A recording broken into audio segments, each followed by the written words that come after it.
بسم الله الرحمن الرحيم الحمد لله رب العالمين صلى الله على سيدنا ونبينا محمد وعلى آله وصحبه أجمعين وإذ جعلنا البيت مثابة للناس وأمنا واتخذوا من مقام إبراهيم مصلى وعهدنا إلى إبراهيم وإسماعيل أن طهر بيتي للطائفين والعاكفين والركع السجود صدق الله العظيم.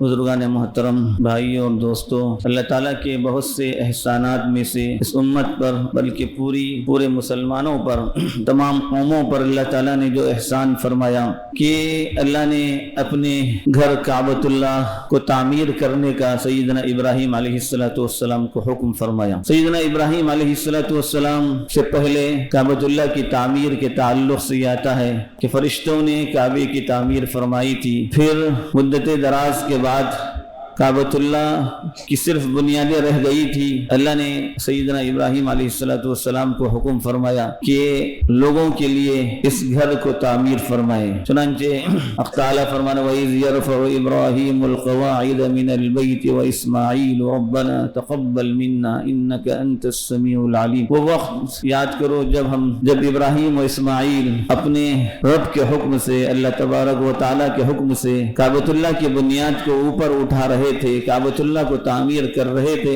اور اللہ سے یہ دعا کرتے جا رہے تھے، اے اللہ ہم سے یہ عمل تو قبول فرما، تو سننے والا اور قبول کروانے والا ہے، تو جاننے والا ہے، تو علم رکھتا ہے. اسی طرح سے اللہ تعالیٰ نے فرمایا وَإِذْ جَعَلْنَا الْبَيْتَ مَثَابَةً لِلنَّاسِ وَأَمْنًا. جبکہ ہم نے کعبۃ اللہ کو لوگوں کے رخ کرنے کی اور اس کی طرف آنے کی جگہ بنایا، یعنی کعبۃ اللہ کو ایسا بنائے کہ لوگ اس کا رخ کریں. کعبۃ اللہ کو، اس سرزمین کو امن و امان کی زمین بنایا اور حکم دیا گیا وَاتَّخِذُوا مِن مَقَامِ إِبْرَاهِيمَ مُصَلًّى. ابراہیم علیہ السلام کے کھڑے ہونے کی جگہ کو، جہاں پر کھڑے ہو کر، جس پتھر پر کھڑے ہو کر سیدنا ابراہیم علیہ السلام نے کعبۃ اللہ کو تعمیر فرمایا تھا، اس جگہ کو وہاں نماز پڑھنے کا حکم دیا گیا. کعبے کی تاریخ اگر سیدنا ابراہیم علیہ السلام سے ہی شروع ہوتی ہے تو اس کعبے کو تعمیر کرنے والے اللہ کے برگزیدہ نبی سیدنا ابراہیم اور سیدنا اسماعیل علیہ السلام ہیں.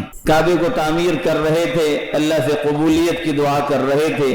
جب کعبے کی تعمیر سے فارغ ہوئے تو اللہ نے حکم دیا وَأَذِّنْ فِي النَّاسِ بِالْحَجِّ يَأْتُوكَ رِجَالًا وَعَلَى كُلِّ ضَامِرٍ يَأْتِينَ مِنْ كُلِّ فَجٍّ عَمِيقٍ. آپ لوگوں میں اعلان کر دیجئے حج کا کہ لوگ اس کعبے کے حج کے لیے آئیں. سیدنا ابراہیم علیہ السلام نے حق تعالیٰ سے فرمایا یا اللہ یہاں کوئی سن نہیں رہا ہے، یہ تو بالکل بے آب و گیا زمین ہے، یہاں کہاں سے آواز لگاؤں، کون سنے گا میری بات؟ حکم دیا گیا کہ تم آواز لگاؤ.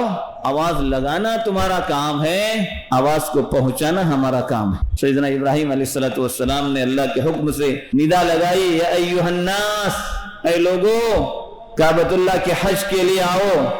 وَأَذِّن فِي النَّاسِ بِالْحَجِّ، تم اعلان کرو کہ لوگ حج کے لیے آئیں. يَأْتُوكَ رِجَالًا وَعَلَى كُلِّ ضَامِرٍ مِّن كُلِّ فَجٍّ عَمِيقٍ. لوگ پیدل بھی آئیں گے اور ہر دبلی پتلی اونٹنیوں سے بھی آئیں گے، یعنی جیسے ہو سکے گا.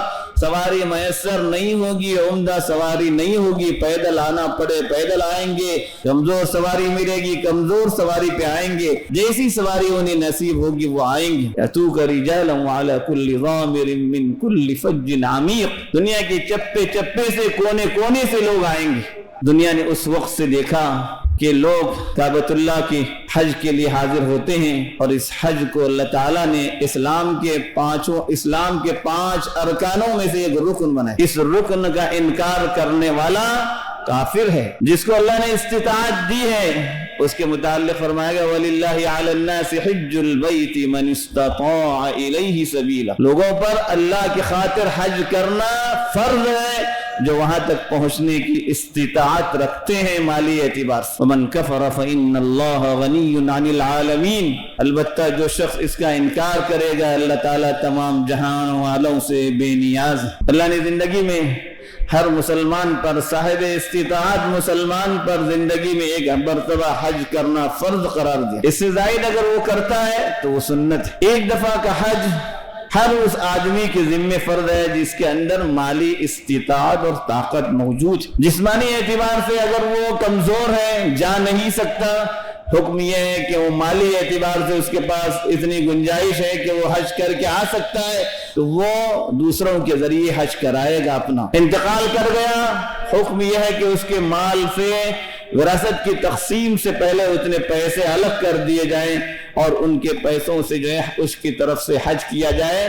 یہ اکثر علماء کا مسلک ہے. سیدنا عمر بن الخطاب رضی اللہ عنہ سے منقول ہے جو شخص استطاعت کے باوجود حج نہیں کرتا اس کے متعلق کوئی اطمینان نہیں کہ وہ یہودی ہو کے مرے یا نصرانی ہو کر مرے. اللہ نے جن کو استطاعت دی ہے اس کعبۃ اللہ کے حج کرنے کی مالی اعتبار سے، ان کے لیے یہ فرض ہے کہ وہ اس گھر کا رخ کریں، اس کعبۃ اللہ کا رخ کریں اور وہاں جائیں اور حج کے ارکان کو ادا کریں، حج کے فریضے کو ادا کریں. اللہ نے اس گھر کو امن کا گھر بنایا. نہ صرف یہ گھر بلکہ اس کے اطراف کی پوری زمین کو اللہ نے حرم قرار دیا.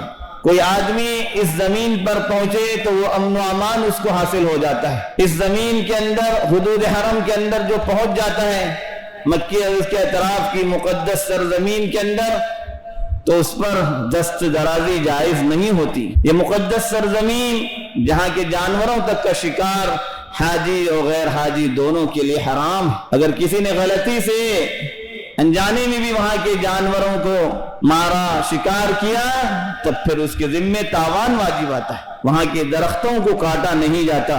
یہ اس مقدس سرزمین کے احترام ہے.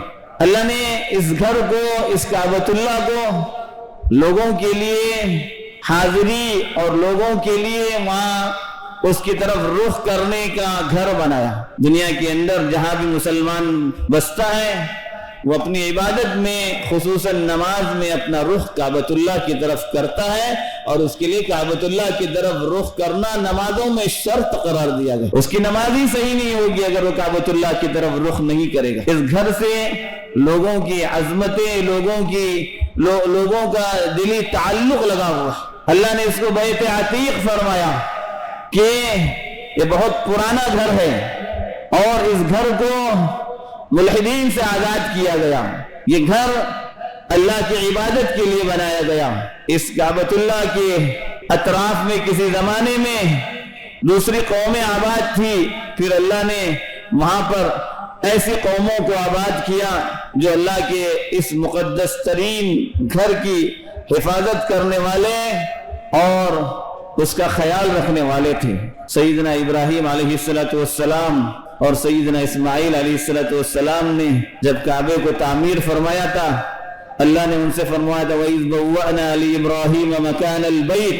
ان کو گھر کی جگہ دکھلا دی گئی کہ یہاں پر جو ہے کعبۃ اللہ کو تعمیر کیا جائے. اور گھر کی تعمیر کے بعد ان کو حکم دیا گیا ان طہر بیتی للطائفین والعاکفین ورکع السجود، کہ آپ اس مقدس گھر کو صاف ستھرا، پاک و صاف رکھیے طواف کرنے والوں کے لیے، نماز پڑھنے والوں کے لیے، رکوع و سجدہ کرنے والوں کے لیے. یہ گھر، یہ کعبۃ اللہ، اس کے ساتھ مسلمانوں کا دلی تعلق لگا ہوا ہے. وہ زمین حرم پاک کی زمین ہے. اس زمین میں جیسے کہ بیان کیا گیا نہ کسی درخت کو کاٹنا جائز ہے، نہ کسی جانور کا شکار جائز ہے.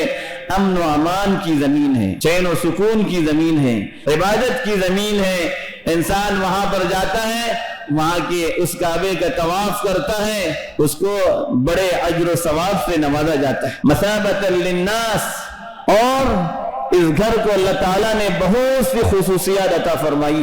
یہ کعبۃ اللہ جس کا روزانہ ہزاروں نہیں لاکھوں لوگ طواف کرتے ہیں، اربہ ارب لوگ اپنی عبادات میں اس کی طرف رخ کرتے ہیں، نمازوں میں اس کی طرف رخ کرتے ہیں، اس کو اپنا قبلہ بناتے ہیں. اللہ تبارک و تعالیٰ کی طرف سے اس کو قبلہ بنایا گیا.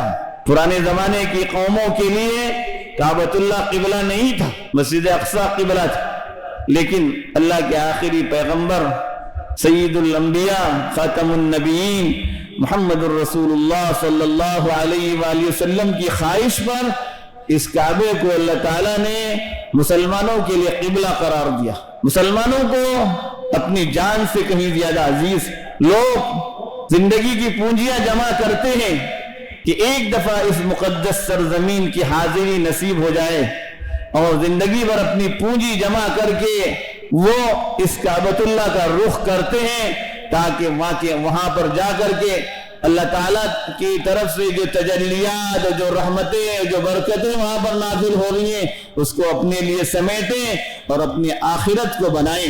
تو اللہ نے جن کو اس مقدس گھر کے حج کی استطاعت دی ہے ان پر فرض ہے کہ وہ اس کعبۃ اللہ کے حج کا ارادہ کریں اور اپنی زندگی میں اس کو ادا کرنے کی کوشش کریں۔ یہ اسلام کے ارکان میں سے ہیں، اس کے اندر کسی طرح کی کوتاہی جائز نہیں ہے۔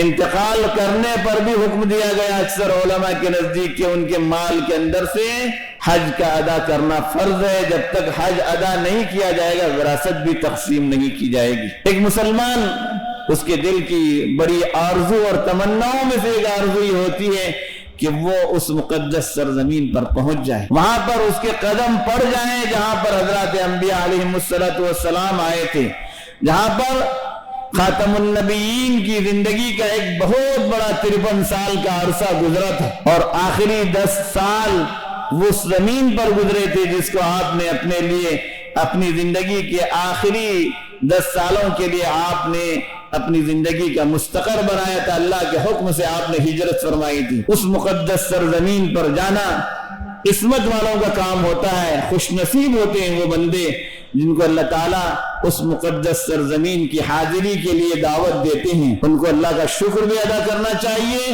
اور جن کو توفیق نہیں نصیب ہوئی ان کو اللہ تبارک و تعالیٰ سے اس عظیم ترین نعمت کے حصول کی دعائیں بھی کرتی رہنی چاہیے۔ اللہ تبارک و تعالیٰ ہم سبوں کو ان باتوں کی صحیح سمجھ عطا فرمائے، ایمان کی سلامتی عطا فرمائے، ایمان پر ہم سبوں کو خاتمہ نصیب فرمائے۔ آمین وآخر دعوانا الحمد